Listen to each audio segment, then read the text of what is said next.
आज के समय में चांद पर इंसानी बस्ती बसाने की बात की जाती है, लेकिन क्या आपको पता है कि अमेरिकी स्पेस एजेंसी नासा दिन रात इस काम में जुटा हुआ है।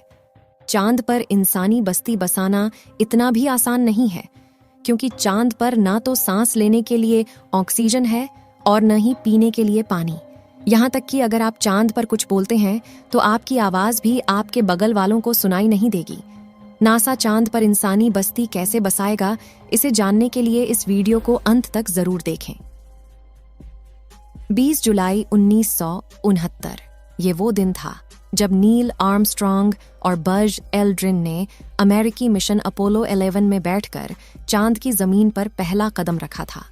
यह वैज्ञानिक जगत की बहुत बड़ी उपलब्धि थी, लेकिन साल 1968 से लेकर साल 1972 तक अमेरिका ने कुल 9 मून मिशन किए थे, जिनमें से 6 मिशन सक्सेसफुल रहे और चांद पर पहला कदम रखने वाले नील आर्मस्ट्रॉन्ग सहित अब तक कुल 12 एस्ट्रोनॉट्स ने चांद की सैर की है।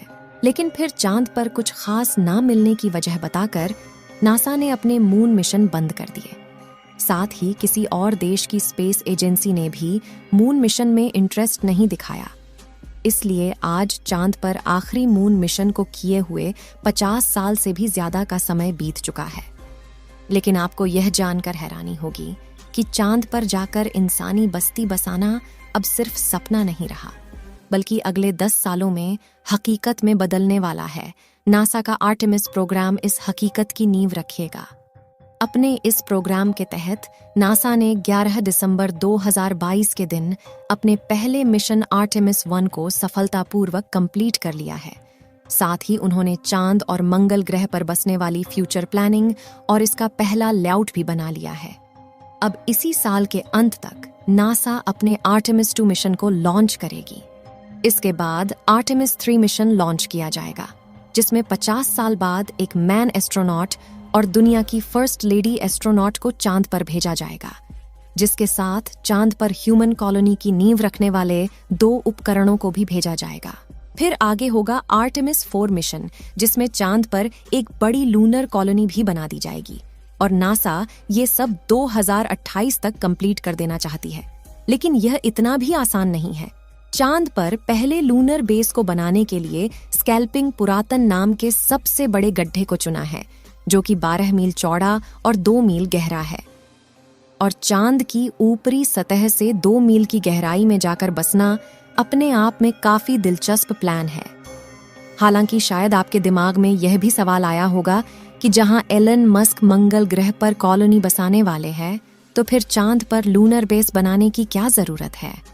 तो जैसा कि आप जानते हैं कि चांद पर गोल्ड, प्लैटिनम और टाइटेनियम जैसे रियर और मेटल का काफी बड़ा खजाना है। लेकिन वैज्ञानिकों को इस खजाने में बिल्कुल भी दिलचस्पी नहीं है, बल्कि उन्हें तो चांद पर मौजूद लूनर वाटर यानी पानी के खजाने की तलाश है। क्योंकि अगर पानी को हाइड्रोजन और ऑक्सीजन में शिफ्ट करके वेपोरेट किया जाए और फिर उन्हें लिक्विड फॉर्म में कन्वर्ट किया जाए, तो यह बन जाता है एक रॉकेट फ्यूल, जो कि स्पेस मिशन के लिए काफी जरूरी है। अगर वैज्ञानिक चांद पर लूनर वाटर खोजकर उससे फ्यूल बनाने की टेक्नोलॉजी बना पाए, तो स्पेस मिशन के लिए धरती से निकले रॉकेट को चांद के लूनर बेस पर लैंड करवाकर रीफिल किया जा सकेगा। साइंटिस्ट का मानना है कि इस स्कैल्पिंग पुरातन नाम के इस गड्ढे की गहराई में बर्फ के रूप में पानी का भंडार मौजूद है, क्योंकि चांद के साउथ पोल में स्थित इस बड़े गड्ढे के पास वैज्ञानिकों को वाटर आइस के कुछ डिपॉजिट्स मिले हैं और नासा के एक रिसर्च के मुताबिक चांद पर 600 मिलियन टन से लेकर 1 million metric ton lunar ice मौजूद है, जो कि फ्यूचर में किए जाने वाले ह्यूमन स्पेस मिशन के लिए बड़ा खजाना है। दरअसल काफी लंबे समय तक नासा ने इस खजाने पर ज्यादा गौर इसलिए नहीं किया था, क्योंकि कुछ समय पहले तक इंसानों का स्पेस में जाना काफी महंगा था। लेकिन फिर एलन मस्क की स्पेस एक्स कंपनी ने रीयूजेबल लॉकेट बनाए और इसी ने स्पेस मिशन के इस मूल और मंगल पर ह्यूमन कॉलोनी बनाने के सपने को भी एक नई उम्मीद है। इसलिए अब नासा चांद पर लूनर बेस बनाना चाहती है, ताकि मंगल ग्रह पर जाने वाले स्पेस क्राफ्ट को चांद पर लैंड करवाकर रिफ्यूलिंग किया जा सके। इससे स्पेसक्राफ्ट का फ्यूल टैंक छोटा होगा और इंसानों के बैठने की जगह बढ़ जाएगी, जिससे पृथ्वी से चांद और मंगल का सफर काफी इकोनॉमिकल हो जाएगा। लेकिन यह सब इतना आसान भी नहीं होगा, बल्कि चांद पर इस लूनर बेस को बनाने के लिए बहुत से चैलेंज को फेस करना पड़ेगा। नासा के इस आर्टेमिस प्रोग्राम के 4 मेन कंपोनेंट्स हैं, जिसमें से पहला है SLR यानी स्पेस लॉन्च सिस्टम रॉकेट, जो आज तक का सबसे पावरफुल रॉकेट होगा, जो स्पेसक्राफ्ट को पृथ्वी से बाहर स्पेस में लॉन्च करेगा। दूसरा होगा ओरिजिन स्पेसक्राफ्ट, जो एस्ट्रोनॉट्स को चांद के पास ले जाएगा। तीसरा कंपोनेंट होगा लूनर गेटवे, जिसे हम एक छोटा सा स्पेस स्टेशन कह सकते हैं। ये गेटवे हमेशा चांद के चारों ओर चक्कर लगाता रहेगा। वहीं इस मिशन का आखिरी कंपोनेंट होगा ह्यूमन लैंडिंग सिस्टम, जिसकी मदद से एस्ट्रोनॉट चांद की सतह पर लैंड करेंगे। हालांकि इस प्रोसेस में इंसान सीधा चांद पर जाकर लैंड नहीं कर सकते, क्योंकि ऐसे मिशन में जान का खतरा है। इसलिए स्पेस एजेंसी पहले इंसानों के बिना खाली स्पेसक्राफ्ट और रॉकेट को मिशन के लिए भेजती है, जिसके बाद उनको परीक्षण करके ये सुनिश्चित किया जाता है कि क्या यह रॉकेट और स्पेसक्राफ्ट इंसानों को भेजने के लिए सही है। आर्टेमिस 1 को लॉन्च करके नासा के वैज्ञानिकों ने यह सुनिश्चित कर लिया है कि उनके डीप स्पेस रॉकेट, स्पेसक्राफ्ट और लॉन्च रिकवरी के लिए बनाए गए ग्राउंड सिस्टम एस्ट्रोनॉट को स्पेस में भेजने के लिए बिल्कुल तैयार है। अब आर्टेमिस 2 में वैज्ञानिक इस स्पेसक्राफ्ट में 4 एस्ट्रोनॉट्स को बिठाकर लूनर ऑर्बिट पर भेजेंगे, जहां एस्ट्रोनॉट चांद के ऑर्बिट में 4 दिन घूमकर धरती पर वापस आ जाएंगे। इस मिशन का मकसद स्पेसक्राफ्ट के लाइफ सपोर्ट सिस्टम सस्टेनेबिलिटी को चेक करना होगा। और आर्टेमिस 2 मिशन की सफलता के बाद ही आर्टेमिस 3 मिशन को लॉन्च किया जाएगा, जिसमें एक लेडी एस्ट्रोनॉट पहली बार चांद पर कदम रखेगी।